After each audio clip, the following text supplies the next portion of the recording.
नमस्कार, हरप्रहर.com यहाँहरूलाई स्वागत छ। पछिल्लो समय कोरोना भाइरसको कारण विश्व नै आक्रान्त बनिरहेको छ।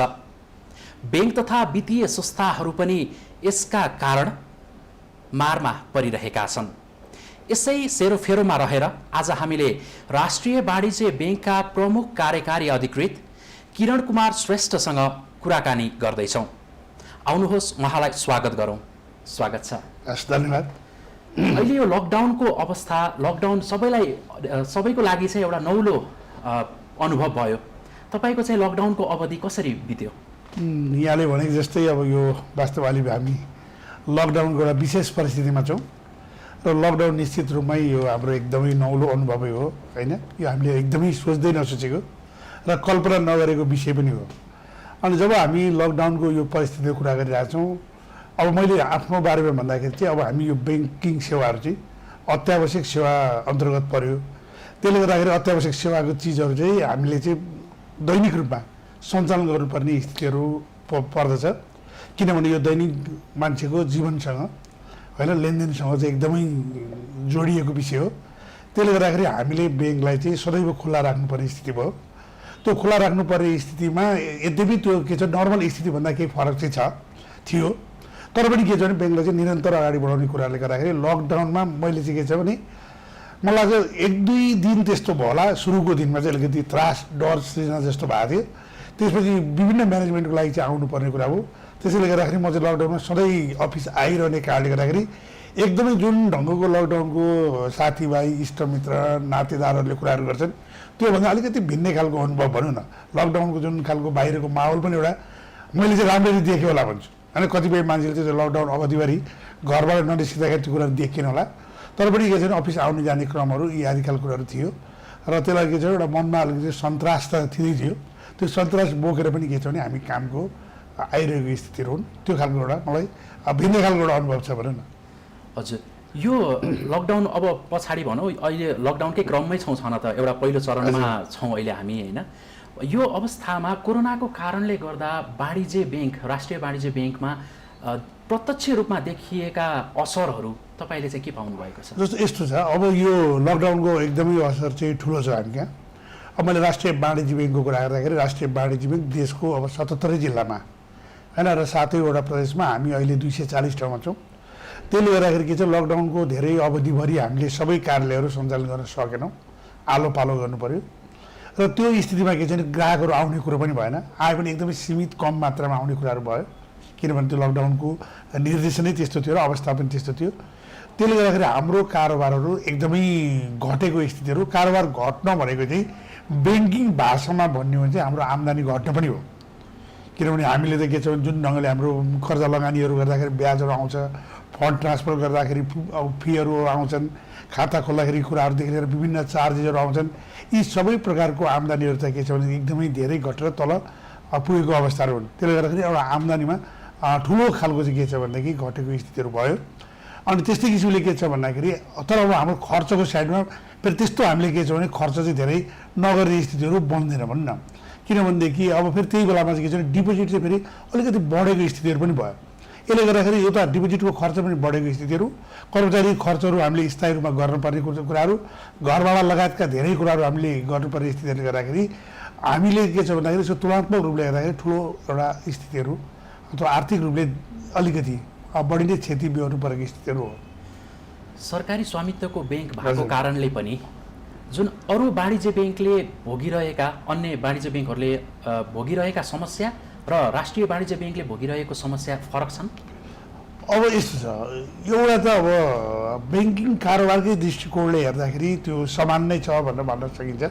अघि मैले भनेको प्रभावहरू सबै ब्याङ्कमा नै परेको कुराहरू नै हुन्, होइन? आम्दानीका कुराहरू, खर्चका कुराहरू, कारोबार सञ्चालन हुन नसकेको कुराहरू, कारोबार वृद्धि नभएको कुराहरू भन्ने कुरा हुन्। तर अब हाम्रो अलिकति फरक चाहिँ के छ भने सरकारी ब्याङ्क भएको कारणले गर्दाखेरि सरकारको जुन सञ्चालन गर्दाखेरि धेरै कारोबारहरूको जुन कुराहरू छ त्यो कुराहरू हाम्रो ब्याङ्क मार्फत हुने हुनाले हाम्रो चाहिँ एकदमै प्रत्यक्ष रूपमा चाहिँ त्यहाँनिर संलग्नता रहन्छन्। त्यसले गर्दाखेरि हामीले के छ भने त्यो कुरालाई पनि हामीले हेरिदिनु पर्ने हुन्छ भन्न, होइन? सरकारी कारोबारको फन्डहरू ट्रान्सफर गर्नेदेखि लिएर जम्मा गर्नेदेखि कुराहरू लिएर कुनै ठाउँमा विकट ठाउँमा पुर्याउनु पर्ने कुराहरूदेखि लिएर अन्य खालको के छ भने विशेष खालको दायित्वहरू रहेको हुन्छ। त्यसले गर्दाखेरि अरू ब्याङ्कको कारणले गर्दाखेरि हामी सरकारी ब्याङ्क भएको हुनाले र राष्ट्रिय दायित्वसँग सम्बन्धित अलिकति बढी जिम्मेवारी भएको कारणले गर्दाखेरि त्यो कुरामा चाहिँ केही फरक हुन्छ। कोरोना सङ्क्रमितको सङ्ख्या दिन प्रतिदिन बढिरहेकै छ होइन। अब यस्तो अवस्थामा कर्मचारी परिचालन गर्ने र ब्याङ्क सञ्चालनको रणनीति के कस्तो तरिकाको कसरी बनाइरहनु भएको छ? तपाईँले एकदम ठिक कुरा गर्नुभयो होइन। वास्तवमा मैले पनि यसो हामी हेरिरहेको हुन्छौँ र कुराकानी पनि गर्छौँ। जस्तो एकदमै फ्रन्ट लाइनमा स्वास्थ्य कर्मीहरू हुनुहुन्छ, एकदमै राम्रो ढङ्गले खटिरहनु भएको छ अथवा ठुलो जोखिम लिइरहनु भएको छ। अनि दोस्रो लाइनमा चाहिँ सुरक्षाकर्मीहरू हुनुहुन्छ होइन। तर तेस्रो लाइनमा चाहिँ राष्ट्र सेवक कर्मचारीहरू र जुन हामी ब्याङ्किङ क्षेत्रका कर्मचारी भन्न तेस्रो फ्रन्टमा हामी काम गरिरहेको स्थितिहरू छन्। अनि हिजो एउटा सङ्क्रमणको चाहिँ के छ भने स्थितिको जुन एउटा आशंका भइरहेको अवस्थामा चाहिँ हामी पुरै लकडाउनको स्थितिमा थियौँ। तर लामो समय गइसकेपछि त्यो स्थिति परिवर्तन भयो।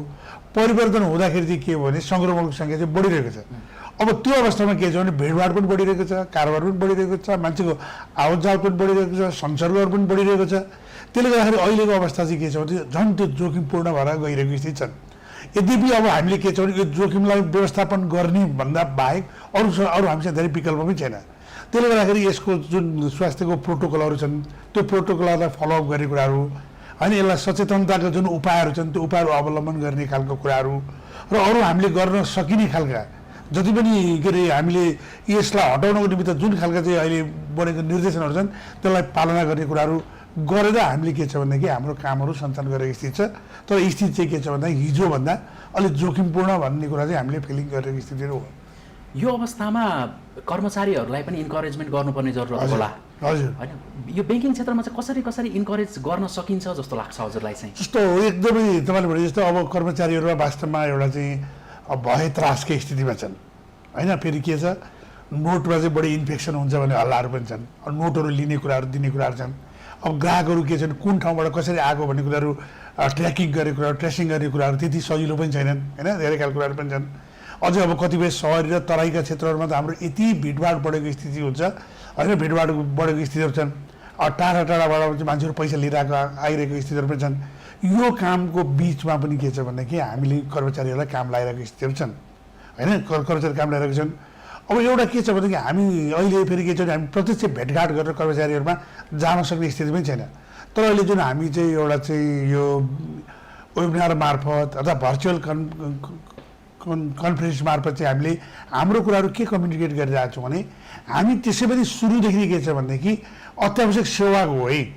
हाम्रो सेवा चाहिँ के छ भन्दाखेरि यो ढङ्गले हामीले परिभाषितै छ। त्यो परिभाषित क्षेत्रमा हामी बसिरहेको छौँ। हामीभन्दा बढी जोखिम लिएर चाहिँ भन्न स्वास्थ्य कर्मीहरू होइन सुरक्षाकर्मीहरू अगाडि छन् भने अब हामीले के छ भनेदेखि हिजो चाहिँ अब पहिलेदेखि अत्यावश्यक सेवाहरू अहिले लागू भएको होइन, सुरुदेखि नै छ भनेपछि अब त्यो अत्यावश्यक सेवा चाहिँ के छ भने यस्तो एउटा विशेष परिस्थितिमा छन्। त्यसले गर्दा हाम्रो जिम्मेवारी अलिकति बढी छन्। त्यसले गर्दाखेरि अब यसमा हामीसँग त्यस्तो खालको विकल्पहरू हुँदैनन् र हामी जुन ठाउँमा सेवा गरेर बसेका छौँ र जनताको त्यत्रो निक्षेपहरू लिएर बसेका छौँ नि त हामी त होइन। नेपाली जनताको सारा निक्षेपहरू हामीले लिएर बसेका छौँ ब्याङ्कहरूमा। त्यसले गर्दा उनीहरूलाई जुन दैनिक रूपमा चाहिँ हामीले परिचालनको निम्ति सहयोग गर्नुपर्ने हुन्छ।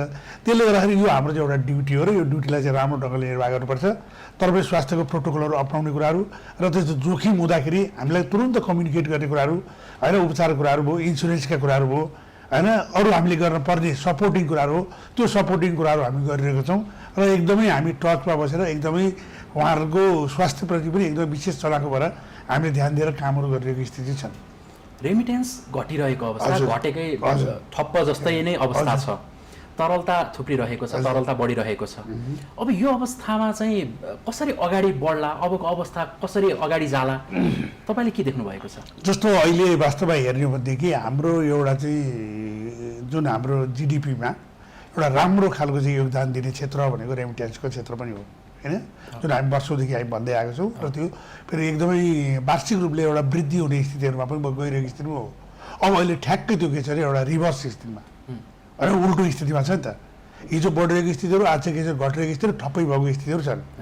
त्यसले गर्दाखेरि अब दुईवटा कुराहरू छ। एउटा कुरा त वैदेशिक जुन खालको चाहिँ रोजगारबाट आउने जुन आयहरू छन् त्यो आयहरू नआउने कुरा र त्यसले पार्ने खालको हाम्रो नेसनल इकोनोमीमा पार्ने प्रभावहरू एउटा सही छन्। दोस्रो कुराहरू के छ भनेदेखि त्यो नआउने कुरो मात्रै होइन, फेरि के छन् मान्छेहरू यहाँ आएका छन्, आउँदाखेरि फेरि रोजगारका कुराहरूको फेरि कुराहरू सँगसँगै आउँछन् र उनीहरूले व्यवस्थापन कसरी गर्ने भन्ने खालको कुरो पनि फेरि चुनौतीपूर्ण छ। त्यसले गर्दाखेरि के छ भन्दाखेरि अब यो कुराहरू भनेको हामीले के छ भन्दाखेरि चाहेर वा कुनै त्योबाट भएको कुराहरू होइन होइन एउटा प्राकृतिक रूपले एउटा प्रकोपले सृजना गरेको चाहिँ के छ भन्दाखेरि अवस्था हो तर पनि हामीले व्यवस्थापन गर्ने तर्फ त सोच्नै पर्छ अब मैले ब्याङ्किङ क्षेत्रको तर्फबाट विचार गर्दाखेरि के हुन्छ भन्दाखेरि दुई तिनवटा कुराहरू नै हो एउटा कुराहरू के छ भने हिजो हामीले चाहिँ जुन रेमिटेन्सबाट आउने आयहरू छन् त्यो आयको विकल्पमा अरू आयहरू कसरी सृजना गर्ने भन्ने कुरा सोच्न पर्यो र हिजो विदेशमा काम गरिरहेको युवाहरू जुन छन् उनीहरू देशमा आइसकेपछि कसरी रोजगार दिने भन्ने यो दुईवटा कुराहरू हामीले सँगसँगै गर्नु पऱ्यो त्यसको निमित्त 2, 3वटा 4वटा कुराहरू गर्न सकिन्छ जस्तो लाग्छ एउटा कुरो के हो भन्दाखेरि हामी धेरै लामो समयदेखि कृषि प्रधान देश भने तापनि र कृषिमा हाम्रो चाहिँ के छ भने प्राथमिकता छ भन्दै गर्दा पनि कृषिको आयहरू भनौँ कृषिमा रोजगारहरू भनौँ कृषिले ओगटेको जुन क्षेत्रहरू योगदानहरू त्यो के छ भने क्रमशः घटेर गइरहेको स्थितिहरू हुन् त्यो भनेको के छन् भन्दाखेरि धेरै हाम्रो त्यस्ता खालका भूमिहरू के छ भनेदेखि राम्रो ढङ्गले हामीले उपयोग गर्न नसकेको स्थितिहरू किनभने जनशक्तिको पनि अभावको कारणहरू छन् भन्ने कुराहरू पनि छन् त्यो कुरालाई हामीले चाहिँ के छ भने यतातिर लगाउनुपर्छ तर लगाउने भनेको परम्परागत रूपले चाहिँ के छ भने खालि खन्ने जोत्ने कुराहरू मात्रै होइन त्यसलाई कसरी चाहिँ यान्त्रिकरण गर्ने त्यसलाई बजारसम्म कसरी पुर्याउने र त्यो बजारमा कसरी सुनिश्चितता दिने होइन आफूले उत्पादन गरेको कुराहरू सुनिश्चित कसरी दिने सुनिश्चित मात्रै होइन त्यसको दरहरू अथवा त्यो जुन खालको कुराहरू छ त्यो कुरालाई पनि कसरी चाहिँ के छ एउटा चाहिँ राम्रो एउटा एक्सेप्टेबल लेभलमा पाउने भन्ने खालको कुराहरू हामी त्यहाँबाट गर्न सकिने खालको एउटा त्यो क्षेत्रमा हामीले मान्छेहरू लाउन सकिन्छ भन्ने कुरा छ अनि त्यस्तो अब हामी के छ भनेदेखि विभिन्न साना साना कामहरू वास्तव हामी गरिरहेको छैनौँ साना साना कामहरू होइन कि त हामी अफिसमा काम गर्न मन पराउँछौँ जागिरको रूपमा होइन त्यो कामहरू चाहिँ हामी गर्न मन पराउँछौँ बरु जागिर एकदमै सानै होस् होइन त्यो खालको कुरामा एक किसिमको अब हाम्रो परम्परागत रूपमै हाम्रो सोचहरू के छ भने जागिर भइसकेपछि अफिसमा काम गरेको भन्ने खालको एक किसिमको सामाजिक मान्यता पनि त्यो छ हेर्ने दृष्टिकोण पनि त्यो छ तर अफिसमा उसले कति कमाइ गर्छ के काम गरिरहेको छ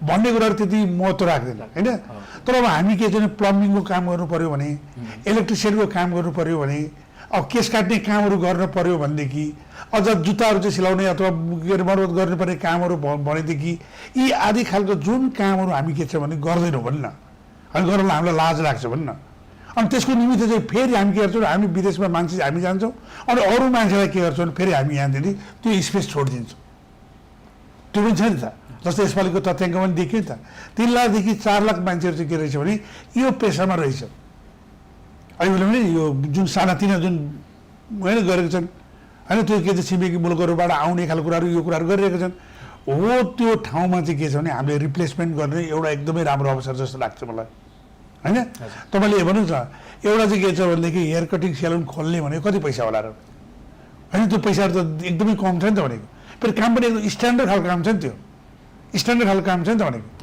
तपाईँलाई एउटा चाहिँ के छ भने मरुभूमिमा उठ चलाउने काम भन्दा त्यो चाहिँ के छ भने मजाले चाहिँ के छ भने फ्यान मुनि के अरे एसीमा बसेर चाहिँ के छ भने केस काट्ने एकदम स्ट्यान्डर्ड कामहरू पनि छन् तर पनि हामी के छ भने परम्परागत रूपमा त्यो पेसाहरूलाई हामीले अर्कै दृष्टिकोणले हेरेका छौँ अनि यो खालि मैले भनेको यो सानोतिनो व्यवसाय लाउनुपर्छ भन्ने कुराहरू हो अब यसको निमित्त अर्को यो छ जोडिएर मैले एकैचोटि भने यो छ जोडेर आउने प्रश्नहरू चाहिँ ल त्यो कुराहरू त गर्ने सिपहरू त छ तर सिप के अरे त्यो मान्छेहरूलाई त्यो खालको तपाईँले अवसर त भन्नु हो होइन एउटा क्वेसन छ नि म भन्दैछु तर त्यसको निमित्त चाहिने सिप र पैसा चाहिँ कहाँबाट आउँछ त पैसा नभइकन त यो कुराहरू त हुँदैन होइन मलाई लाग्छ यो पनि जोडेर आउने कुराहरू म ब्याङ्कको मान्छे भएको हुनाले यसलाई सँगै मैले जोडेर भन्न खोजेको हो यो खालको अवसरलाई के छ भने अहिले जुन चाहिँ हामी चाहिँ ब्याङ्कहरूबाट हामी जुन चाहिँ सहुलियतपूर्ण कर्जा दिन्छौँ त्यसको माध्यमबाट जानुपर्छ भन्ने मलाई लाग्छ सहुलियत कर्जा चाहिँ नीतिमा मात्रै सीमित बढी भइरहेको अवस्था छ होइन अलि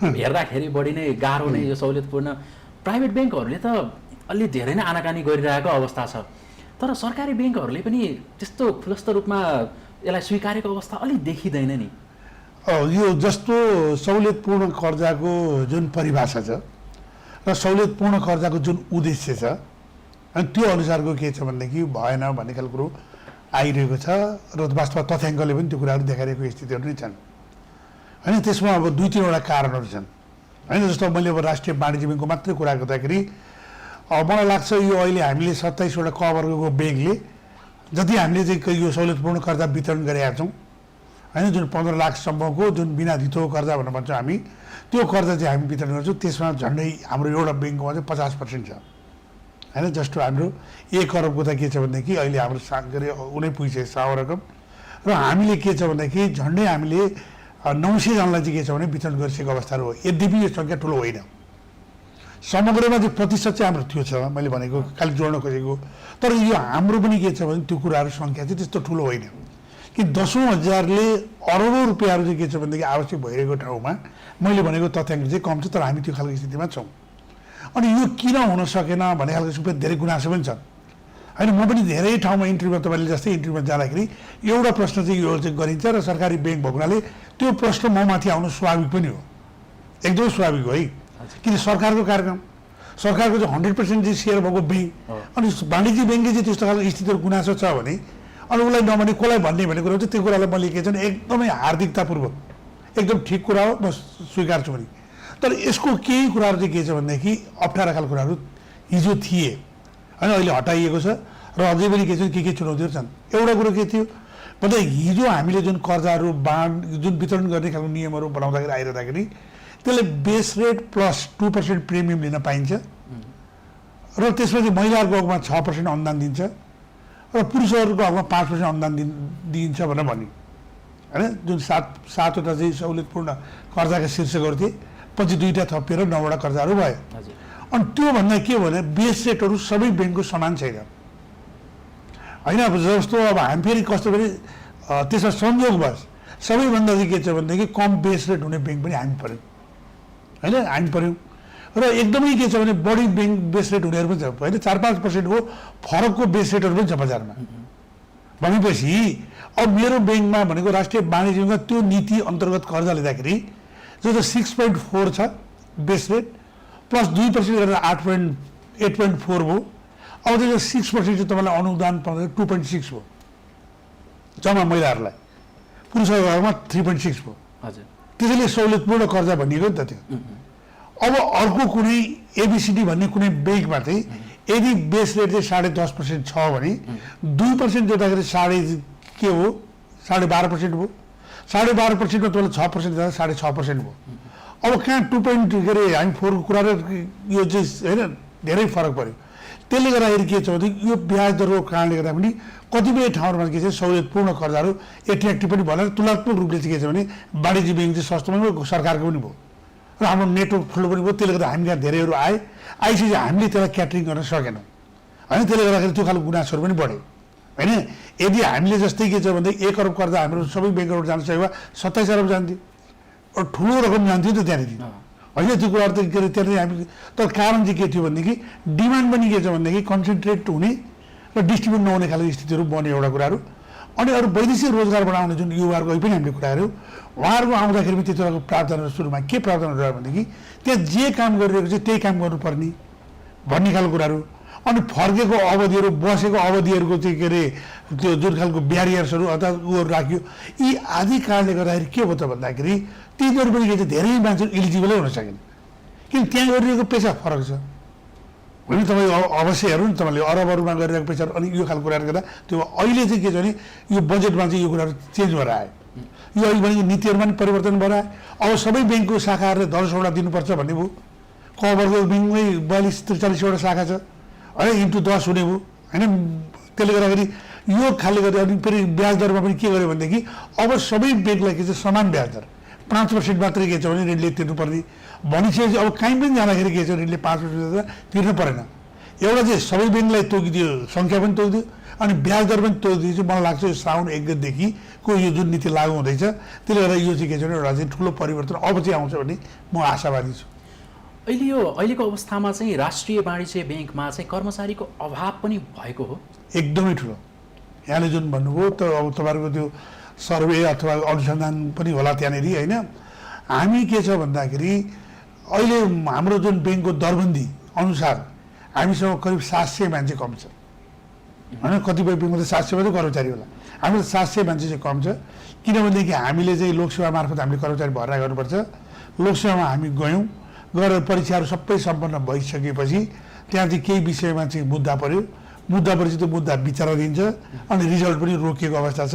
त्यसले गर्दाखेरि के छ कर्मचारी आउन सकेको छैन र यसले गर्दाखेरि हामीसँग एकदमै ठुलो अभाव छ आजभोलि झन् भनौँ युवा पुस्तामा चाहिँ ब्याङ्किङ क्षेत्रमा जागिर खाने एकदम ठुलो सोख, उनीहरूको रहर, सबै इच्छा, सबै कुराहरू छ, सेवा सुविधा, विविध कारणहरू होलान् यसको पछाडि चाहिँ।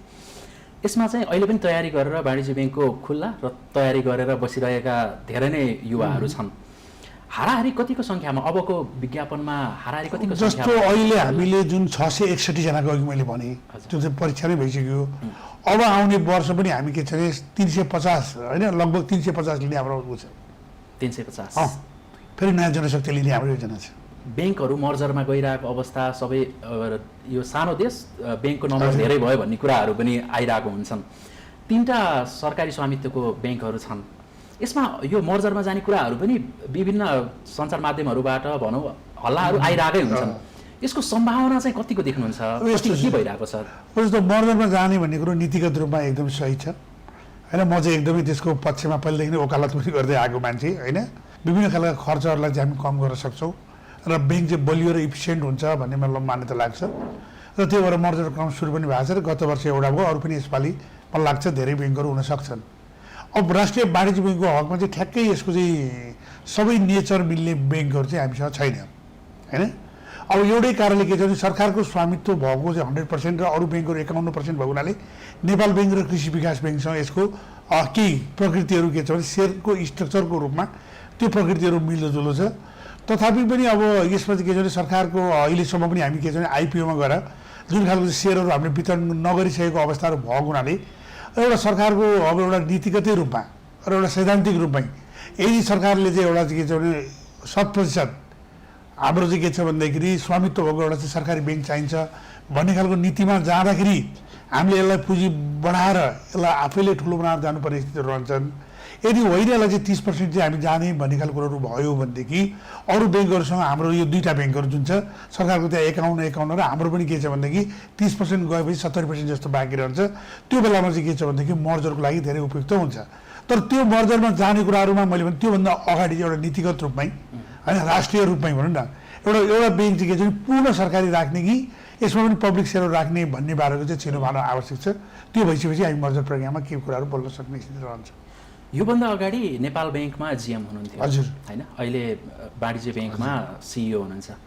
फरक कतिको यो 2टा पोजिसनमा बसेर काम गर्दाखेरि कतिको अन्तर फरकहरू अब यस्तो छ तपाईँलाई? अब त्यहाँनिर जुन बेलामा म नेपाल ब्याङ्क लिमिटेडमा थिएँ होइन, त्यो बेलामा मैले चाहिँ एउटा सिइओको जिम्मेवारी नभएको हुनाले त्योभन्दा अलिकति कम जिम्मेवारीहरू थियो होइन, कम जिम्मेवारीहरू थियो र यो यसमा चाहिँ के छ भने सिइओको जिम्मेवारी यो ब्याङ्क चाहिँ तुलनात्मक रूपले होइन त्यो ब्याङ्कभन्दा चाहिँ के छ निकै ठुलो सङ्ख्यामा छ।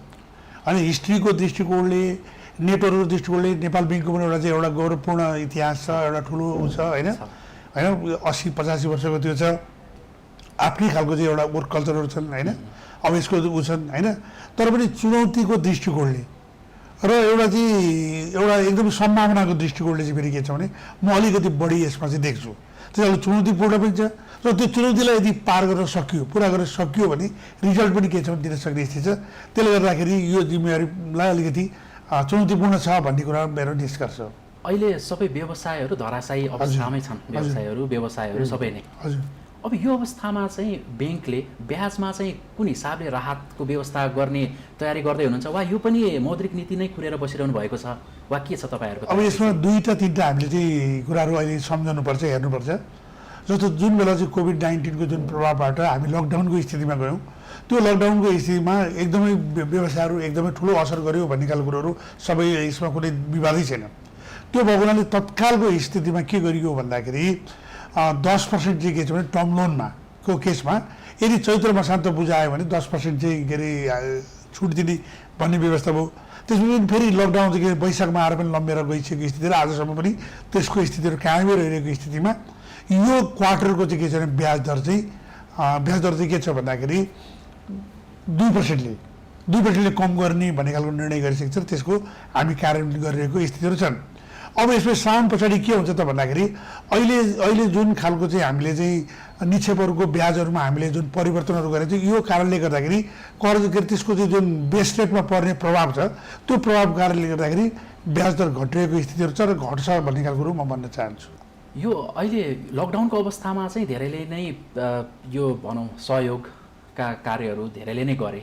त्यसमा राष्ट्रिय वाणिज्य ब्याङ्कले चाहिँ कस्ता कस्ता कार्यहरू गर्न भ्यायो? यस्तो अब एउटा त हामीले नेपाल सरकारको जुन एउटा दैवी राहत कोष छ, कोरोनाको रोकथाम तथा उपचार कोष छ, त्यो कोषमा केन्द्रको तर्फबाट हामीले चाहिँ के छ 1,50,00,000 रुपियाँ र त्यस पछाडि उसमा चाहिँ के छ भन्दाखेरि प्रत्येक प्रदेशबाट होइन हामीले चाहिँ के छ भने 5-5 लाख र 1,85,00,000 रुपियाँ हामीले जम्मा गऱ्यौँ।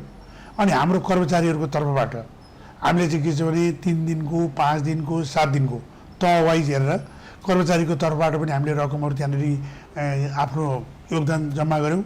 र त्यसपछि हामीले जति पनि बजेटहरू पहिला चाहिँ हामी यो जुन संस्थागत सामाजिक उत्तरदायित्व अन्तर्गत जुन हामीले बजेटहरू पठाइरहेका छौँ विभिन्न शाखाहरूमा 240 शाखामा, ती शाखाहरूलाई हामीले के निर्देशित गऱ्यौँ भनेदेखि यो अहिले भएको जति बाँकी खर्च हुन बाँकी जुन 4 महिनाको पैसा बाँकी छ त्यो 4 महिना चाहिँ के छ भने कोरोना रोकथाम र उपचारको क्षेत्रमा खर्च गर्ने भने हामीले सरुल गऱ्यौँ।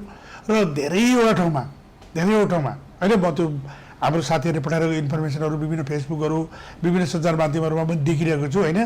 धेरै ठाउँमा जस्तो पानी ट्याङ्कीको व्यवस्थाहरू, सेनिटाइजरको व्यवस्थाहरू होइन, लगायतका कतिपय ठाउँमा खाद्यान्नमा चाहिँ सहयोग गर्ने कुराहरू, कतिपय ठाउँमा चाहिँ के छ भने यो केही अस्थायी चेकपोस्टहरू लगायतका कुरा निर्माण गरिदिने कुराहरू लगायतका हाम्रो लाग्छ मलाई लाग्छ 240वटा शाखाहरू छ। ती लगभग सबै शाखाले आफ्नो स्थानीय क्षेत्रमा काम गरिरहेको स्थितिहरू छ अहिलेसम्म पनि। अब लगभग अन्त्यतिर आइसक्यो होइन।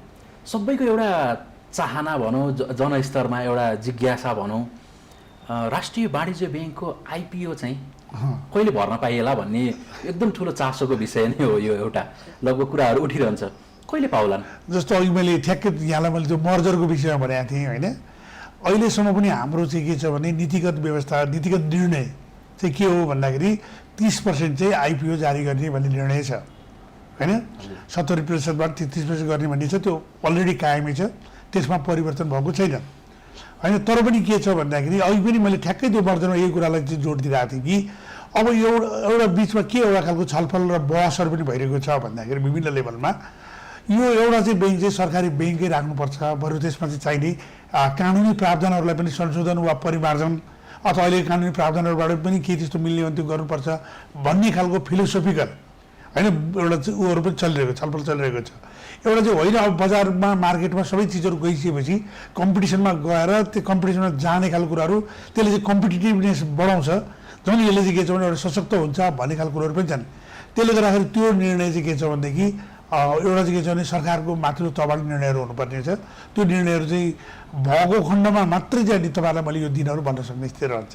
भनेपछि अझै ढुक्क भएर नबस्नु, आइपिओ भर्न नपाउन पनि सक्ने हुन सक्छ होइन। अब त्यसो ठ्याक्कै नपाउने पनि भन्न सकेर अझै केही समय पर्खिनुपर्छ यो निर्णयको लागि। हजुर, अन्त्यमा के भन्नुहुन्छ?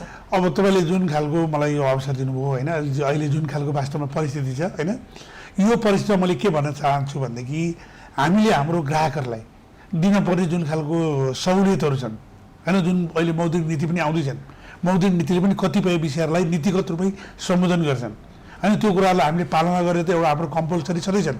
त्यो बाहेक पनि के छ भन्दाखेरि हामी चाहिँ के छ भनेदेखि उद्योग धन्दा व्यापार लगायतका हाम्रो व्यावसायिक क्षेत्रमा परेको प्रभावप्रति राष्ट्रिय वाणिज्य एकदम संवेदनशील छ।